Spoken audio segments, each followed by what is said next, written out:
السلام عليكم ورحمة الله وبركاته. أهلا وسهلا بكم في قناتي شيماء أبو المجد. كل عام وأنتم بخير. هنعمل مع بعض النهاردة الزبادي المتماسك القمر ده بطريقة سهلة جدا وبسيطة. عايزة أقول لكم إن هي أسهل طريقة، وهتقلبيه مهما تقلبيه كده مش هيقع منك ولا أي حاجة. وعايزة أقول لكم في منتهى الجمال، طعمه حلو جدا. هنعمله في الفيديو ده بطريقتين، وهنشوف أنهي طريقة أسهل وأحسن. ويلا مع بعض نصلي على سيدنا محمد ونقول بسم الله ونشوف الفيديو بتاعنا. اول طريقه، هحط في الخلاط معلقه كبيره من الزبادي، بس مش اكتر من كده، على نص كيلو الحليب. هحط كمان نص معلقه كبيره من السكر او معلقه صغيره من السكر، تقدري تستغني عنها مفيش اي مشكله خالص. هحط كمان حوالي نص كوبايه من الحليب الدافي زي دمعه العين كده بالظبط، مش عايزينه سخون خالص ولا بيكون بيطلع بخار ولا اي حاجه. هغطيهم واضربهم في الخلاط كويس جدا حوالي دقيقتين او 3 دقايق لحد ما يبقوا معانا بالشكل ده. بعد كده هنزل بباقي نص كيلو اللبن. يبقى انا كده حطيت حطيت الزبادي وحطيت السكر واللبن، قلبتهم مع بعض كويس جدا لمده دقيقه. وبعد كده هصبهم على طول في الكوبايات بتاعتي او في البولات او في الطواجن الفخار، اي حاجه عندك مفيش مشكله خالص.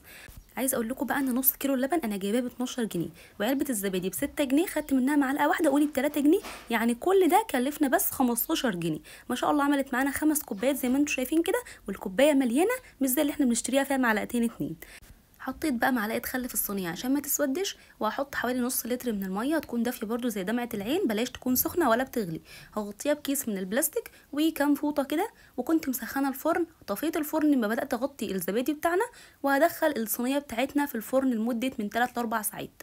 تمام، هيطلع معاكي في منتهى الجمال ومتماسك وحلو قوي. يبقى الفرن معانا مش سخن او مش مشغلاه، لا انا سخنته وطفيته. تمام، طفيته وبدات ان انا اغطي الزبادي بتاعنا وبس كده. طلع بعد 3 ساعات، دخلته التلاجة لحد ما سقع معانا وبرد، وبقى في منتهى الجمال زي ما انتم شايفين كده. تقلبيها ما تتقلبش. عايزه اقول لكم حلوه جدا، جربوها بالطريقه دي هيعجبكم قوي. طبعا دي الطريقه اللي انا بعمل بيها على طول، ودي الطريقه المفضله وبتطلع معايا افضل نتيجه للزبادي. امشوا على الخطوات دي يطلع معاكم حلو جدا.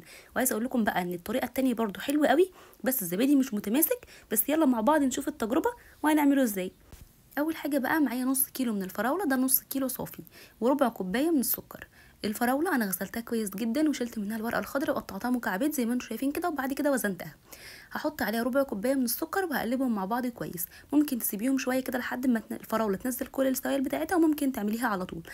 حطيتها على نار هاديه على طول مع التقليب المستمر لحد ما تقلت معانا وتبخر منها كل السوائل.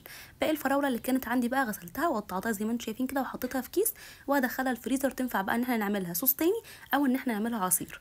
ده بقى شكل الصوص بتاعنا. معايا هنا البولات، هبدا ان انا احط فيها صوص الفراوله القمر ده. عايزه اقول لكم ان هو طعمه حلو جدا، والطريقه ديت بجد حلوه جدا جدا. احلى طريقه عملت بيها زبادي الفراوله كطعم. تمام، كطعم بس. هحطهم بقى عشان خاطر يبردوا معايا. ومعايا هنا علبه من الزبادي هاخدها كلها لان هي اصلا عباره عن معلقتين اتنين. هحط عليها بقى، هحط عليها معلقه كبيره من السكر، وهحط معلقه كبيره من اللبن البودر. الطريقه دي بصراحه انا شفتها الشيف، انا بحبها جدا، بس ما ظبطتش معايا كقوام وكسمك. تمام، يعني ما تمسكتش قوي. هقلبهم مع بعض كويس، وبعد كده هنزل بكبشتين كده ولا حاجه من اللبن، يكون يعني دافي مايل للسخونه حاجه بسيطه. تمام، انا ماشيه على نفس خطواتها بالظبط، بس بصراحه ما ظبطتش معايا قوي. بعد كده قلبتهم كويس ونزلت عليهم بباقي كيلو اللبن. ده كان كيلو. تمام، حطيت الكيلو كله، وهبدا ان انا اقلبهم كويس جدا حوالي 4 5 دقايق. طبعا الخطوه دي انا بستغنى عنها وبعملها على طول في الخلاط وبتبقى حلوه قوي. هعمل بقى في الاول كده واحده ساده عشان خاطر تبقى خميره للزبادي اللي انا هعمله المره التانية. وهكمل بقى اعبي كل الكميه اللي معايا بالشكل ده، وعملت معانا ما شاء الله كميه كبيره جدا.